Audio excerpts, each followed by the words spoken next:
Ok, meus amados. Surpresa para alguns, não sei se para todos, mas tendo o privilégio de ajudar vocês com essa aula específica aí, a aula 6, né, que a gente tem aqui, entre Josué 5:13 e Josué 6:27. É uma porção grande, mas eu creio que ela flui muito bem e a gente não vai ter nenhum problema para caminhar com ela aí, né? Então vamos orar colocando esse tempo diante do Senhor e pedindo que Ele nos ajude.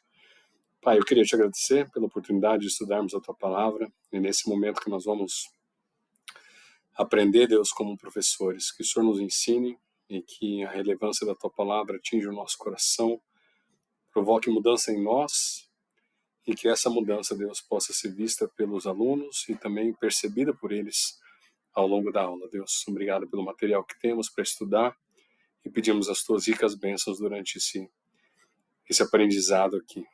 Em nome de Jesus, amém. Vamos dar uma olhadinha na agenda. São 6 itens, tá? Eu dividi essa porção das escrituras em 6 itens. Primeiro, uma citação contextual. Se você está lendo o material do Constable, você vai ver que ele fala das cartas de Amarna, tá? Aliás, acho que um lembrete aqui. Deixa eu colocar para vocês um lembrete aqui, né? O material que nós estamos estudando é o material do Dr. Constable, tá? Esse é o material padrão das aulas. Por que eu falo isso? Porque existem muitos materiais de apoio, tá? Muito material de apoio disponível hoje, inclusive na internet, e não há nada contra isso. Não há nada contra isso. Eu não tenho nenhum problema com material de botei esse escrever errado aqui, né? Opa, voltamos aqui, arrumemos. Para, meu filho. Estou apanhando a canetinha.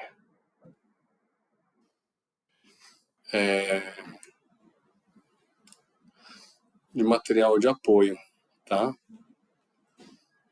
O que acontece? As aulas, a divisão das aulas, todas são estruturadas em cima desse material. Então, se eu pego um material de apoio para montar a minha aula, eu estou prejudicando a aula anterior e a próxima aula. Eu não estou dizendo que o material de apoio não é melhor do que o material do Constable, não é isso. E não entendam isso.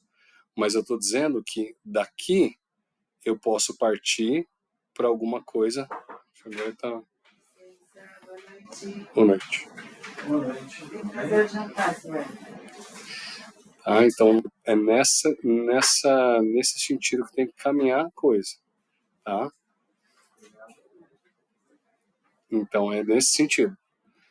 A partir do material que você produziu com o que você leu do Constable, você pode fazer uso de material de apoio. E não o contrário, tá? Porque senão, de novo, você faz algo diferente do que os outros professores estão fazendo e você acaba saindo daquele contexto todo que a gente está ensinando e estruturando as aulas. Tá? Então eu peço, por favor, que vocês usem o material do Constable. A aula é montada em cima do material do Constable. Na verdade, se está recebendo, vai receber hoje a aula pronta, ela está preparada para você dar. Então, se você ler a apostila, você vai ser totalmente capaz de dar essa aula aí. Quer inserir um slide ou outro, não tem problema. Contanto que você não tire a estrutura e essa espinha dorsal da aula, porque senão a gente começa a sair para assuntos que talvez não sejam tão claros no texto, né? Como o Dr. Constable segue o texto na ordem que o texto ocorre, ok? Então, em segundo lugar, a gente vai ter o encontro de Josué com Jesus, uma cristofania. Quais foram as ordens dadas por Deus a Josué? Depois um vídeo ilustrativo, a obediência do povo e um outro memorial de pedras. A gente vai ver que a gente começa a ter uma sequência de memoriais de pedras no livro de Josué. Tá? A gente vai ver isso nos capítulos 7, 8 e 9 também. Tá? Isso é muito importante. Tem um motivo para isso mais à frente no texto de Josué, não é agora, é nas aulas lá futuras, e a gente vai entender isso daqui a pouco, ok? Então vamos lá. O que são as cartas de Amarna? As cartas de Amarna foram cartas escritas pelos governantes ou reis das chamadas cidades-estado que existiam dentro de Canaã. A gente normalmente na escola a gente ouve falar de duas cidades-estado, lembra? Esparta e o que mais? Atenas. A gente só ouve falar das duas, eu só ouvi falar das duas, né? Mas o que acontece? Ali dentro de Canaã, a gente tem várias cidades com reis, por exemplo, Jericó é uma cidade-estado, é uma cidade grande, mas é uma cidade-estado governada por um rei, entendeu? Você vai ter os amorreus, você vai ter os hititas, você vai ter várias, vamos dizer assim, mini nações dentro da terra de Canaã. Cada uma dessas nações, nessa época de Josué, ela estava subordinada ao Egito, tá? Então, o Egito provia coisas e eles pediam coisas para o Egito. Pediam coisas, tá? A Netinha tá judiando de mim já. Vamos ver se agora vai. Ok. O que aconteceu? Nessa época específica da invasão de Israel para a terra de Canaã, há relatos de cartas enviadas para o rei do Egito na época, pedindo ajuda. Olha só o que uma delas diz. Essa citação está no Constable. Enquanto Akenaton, Amenhotep III, o filho do sucessor Amenhotep II, sucessor de Amenhotep II, gastou sua vida preocupado com reformas religiosas, o prestígio na Ásia afundou até o chão. Conforme as cartas de Amarna mostram com abundância, nenhum esforço foi feito pela corte, e aqui a gente está falando do Egito, né? Quando a gente fala em corte, para responder aos pedidos frenéticos por ajuda, feito por alguns príncipes que ainda professavam lealdade ao Egito. A reclamação mais comum nessas cartas era que, a menos que o Egito enviasse tropas urgentemente, a terra cairia nas mãos dos Abiru. Abiru, alguns historiadores são inclinados a enxergar neste Abiru, por causa das consoantes, né?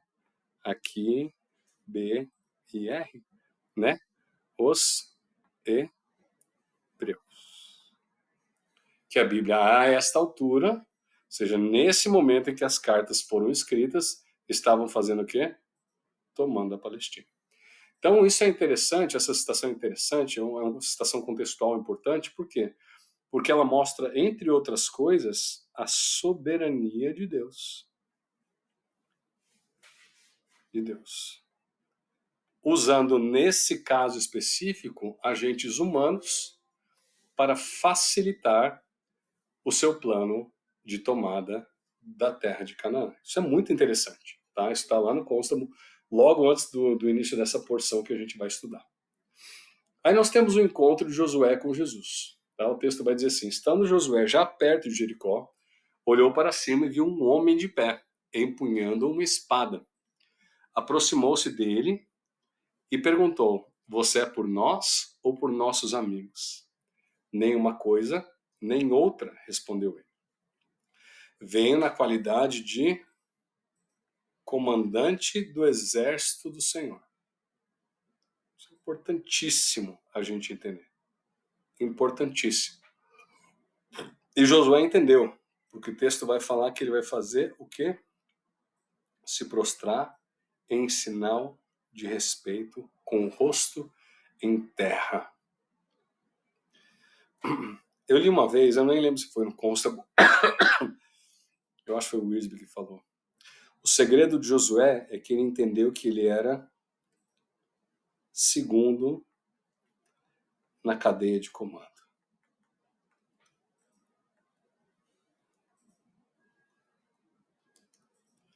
Gente, isso se aplica ao trabalho, ao ministério,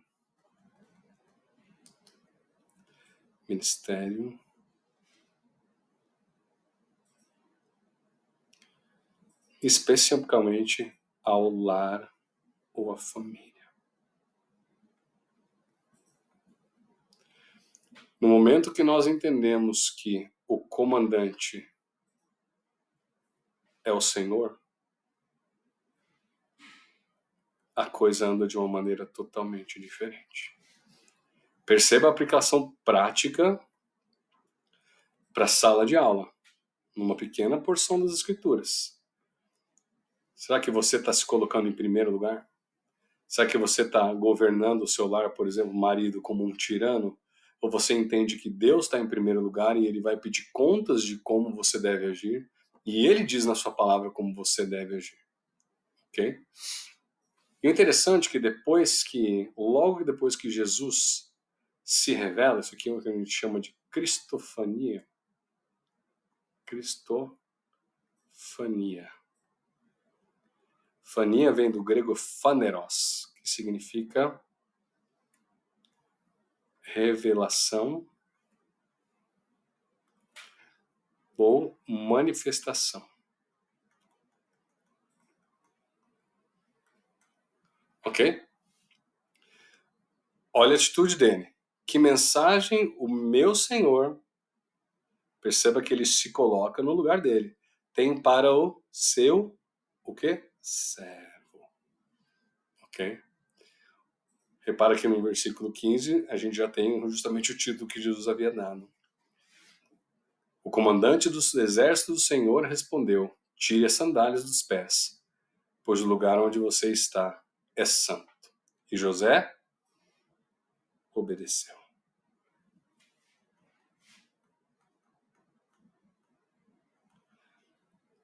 Você acha que quando José ouviu isso, de quem que ele lembrou?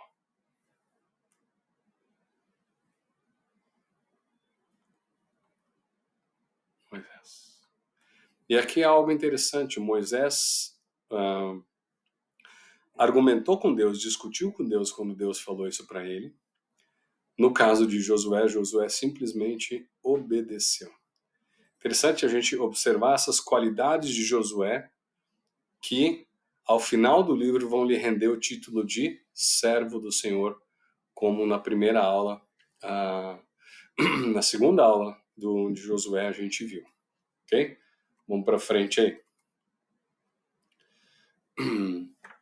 Interessante que a gente fala assim para perguntar, a gente se questiona por que Jesus apareceu? Será que Josué não tinha experiência? De fato, ele não tinha experiência com a ideia de cerco, que é o que eles teriam que fazer sobre Jericó. Ele tinha experiências de batalha. Os equipamentos bélicos eram inadequados? Totalmente. Israel não tinha qualquer equipamento para cerco. Israel provavelmente tinha algumas espadas, flechas,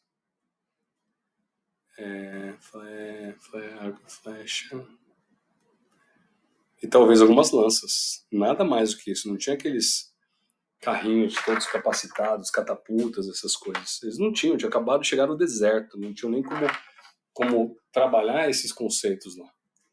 Mas o fato é que Jesus veio pessoalmente a Josué para que ele percebesse que a vitória seria do Senhor. Entendam isso. Lembra que Deus continua se revelando ao povo.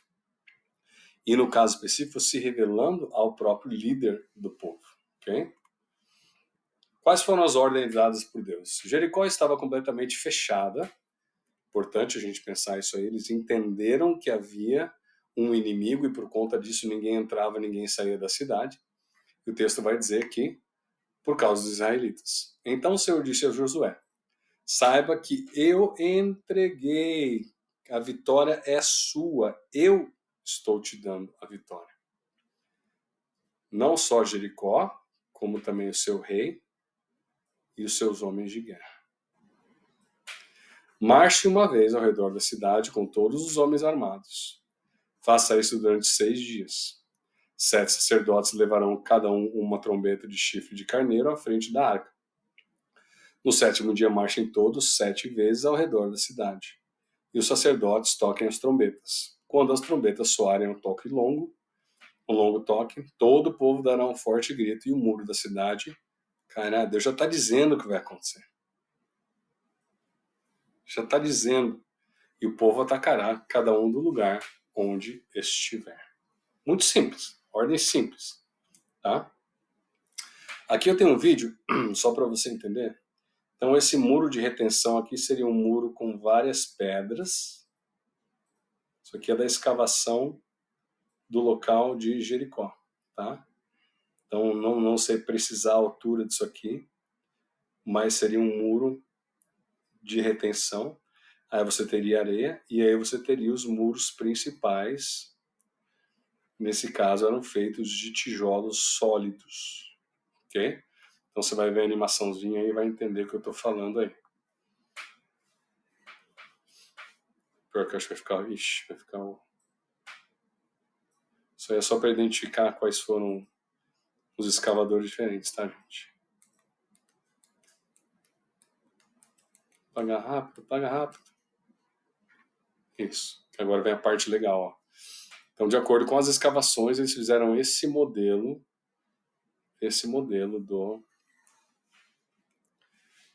da cidade de Jericó. Então, você tem um muro interno e um muro externo, ok? De novo, isso aí é um modelo, não está dizendo que a cidade era exatamente como isso, mas várias das informações que foram tiradas pelas escavações, elas dão a entender que assim era a cidade, tá? Então, você tem um muro interno, que abriga a maior parte da cidade, e um segundo muro de proteção maior, da maior proteção da cidade, fazendo essa primeira proteção aí, tá? Você vê que ele era super íngreme, esse primeiro muro, de forma que era impossível colocar escadas, era impossível colocar qualquer coisa ali para poder escalar, tá? Esse vídeo você pode passar 2 vezes, é interessante, as pessoas precisam ter uma noção, né? Aí olha a obediência do povo, isso é lindo a gente observar, né? Josué, filho de Nun, chamou os sacerdotes e lhes disse: levem a arca da aliança do Senhor, 7 de vocês levarão as trombetas à frente da arca. E ordenou ao povo: avancem e marchem ao redor da cidade. Soldados armados irão à frente da arca do Senhor. Quando Josué terminou de falar ao povo, os 7 sacerdotes que levavam suas trombetas perante o Senhor saíram à frente tocando as trombetas. E a arca da aliança ia atrás deles. Os soldados armados marchavam à frente dos sacerdotes tocando as trombetas, e o restante dos soldados seguia a arca. Tá? Então você tem aí 4 grupos aqui, né? Então na frente aqui, soldados. Aí você tem as 7 trombetas, 2, 3, 4, 5, 6, 7. A arca, com os anjinhos aqui, tá? E aí, mais um grupo de soldados, tá?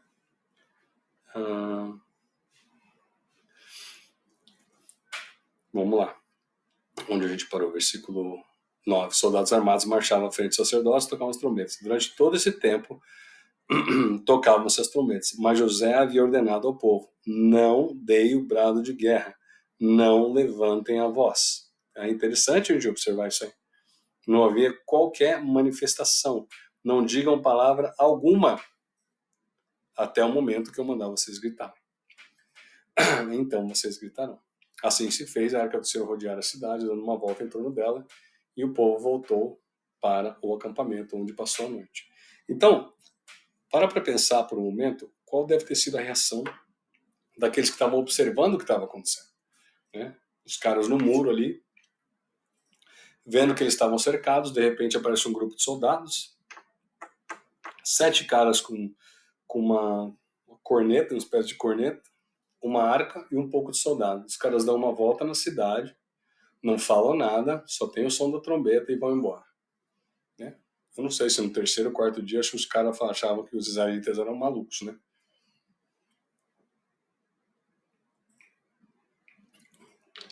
Bebendo uma aguinha aqui. Josué levantou-se na manhã seguinte e os sacerdotes levaram a arca do Senhor. Os 7 sacerdotes que levavam as trombetas iam diante da arca do Senhor tocando as trombetas. Os homens armados iam à frente dele e o restante dos soldados seguia a arca do Senhor conforme aquele desenho que eu fiz lá. No segundo dia também rodearam a cidade e voltaram ao acampamento, e durante 6 dias repetiram aquilo. No 7º dia, Deus havia dito que seriam 7,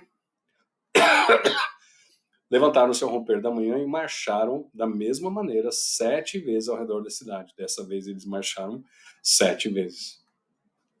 Foi apenas nesse dia que rodearam a cidade 7 vezes. Na 7ª vez, quando os sacerdotes deram o toque da trombeta, Josué ordenou ao povo, José já tinha morrido.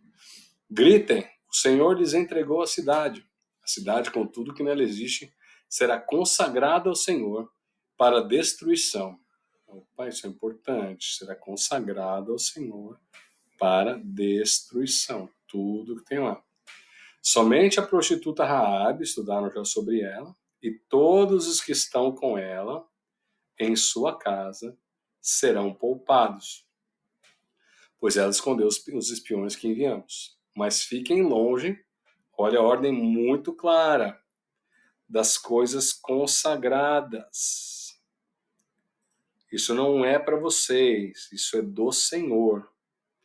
Não se apossem de nenhuma delas. A ordem é clara, não façam nada com isso, a não ser que você vá trazer para o Deus de Israel, que é o que ele vai falar no 19. Toda prata, todo ouro e todos os utensílios de bronze, de ferro, são consagrados e pertencem ao Senhor e deverão ser levados para o seu tesouro. Não é para a sua casa. Se você levar para a sua casa, você vai ver, vai ser destruído. Aonde a gente viu isso acontecer, vai ver isso acontecer no capítulo 7, na pessoa de Aca, que ignorou totalmente a orientação de Deus. Gente, a orientação de Deus é para ser obedecida. Quando soaram as trombetas, o povo gritou ao som das trombetas e do forte grito, o muro caiu. Cada um atacou do lugar onde estava e tomaram a cidade. Agora, antes da gente superestimar o tamanho da cidade, muito provavelmente a cidade ela tinha 185 metros por 185 metros. Não era uma coisa gigantesca. Ela não era pequena, mas ela não era uma coisa gigantesca. Você fala, mas por que então que eles atacaram uma coisa tão insignificante? Ela não era insignificante por causa do posicionamento. Daqui a pouco eu vou te mostrar o mapa e você vai entender que ela estava no lugar central. Central quero dizer importante, chave, em vez de central. Um lugar chave para que outras cidades percebessem o que estava acontecendo aí. Tá? Deixa eu ler sobre o memorial e depois a gente vai para esse mapa aí. Consagrar a cidade ao Senhor, destruindo a fio da espada homens, mulheres, jovens, velhos, bois, ovelhas, jumentos, todos os seres vivos que haviam nela. Josué disse aos 2 homens que haviam espionado a terra, entrem na casa da prostituta e tirem de lá com todos os seus parentes, conforme o juramento que fizeram a ela. Então os jovens que tinham espionado a terra entraram e trouxeram Raabe, seu pai, sua mãe, seus irmãos e todos os seus parentes. Tiraram de lá de todos os da sua família e os deixaram no local fora do acampamento de Israel. Depois incendiaram a cidade inteira e tudo que nela havia, mas entregaram a prata, o ouro, os utensílios de bronze e de ferro ao tesouro do santuário do Senhor. Tá? Lembra disso aqui. Foi ordenado que o material que fosse recolhido fosse entregado ao santuário do Senhor. Mas Joé poupou a prostituta Raabe, sua família e todos os pertences, pois ela escondeu os homens de Josué, havia enviado a Jericó como espiões. E Raabe vive os israelitas até hoje, então interessante essa informaçãozinha, porque ela mostra que no momento em que o livro de Josué foi composto, Raabe fazia parte, estava viva ainda com o povo de Israel. Hoje não quer dizer hoje, 2024, obviamente. Naquela ocasião, Josué pronunciou esse juramento solene. Maldito seja diante do Senhor o homem que reconstruir esta cidade de Jericó. Ao preço de seu filho mais velho, lançará os alicerces da cidade, ou seja, quando ele lançar os alicerces, o mais velho vai morrer. E quando terminar as portas da cidade, o filho mais novo vai morrer.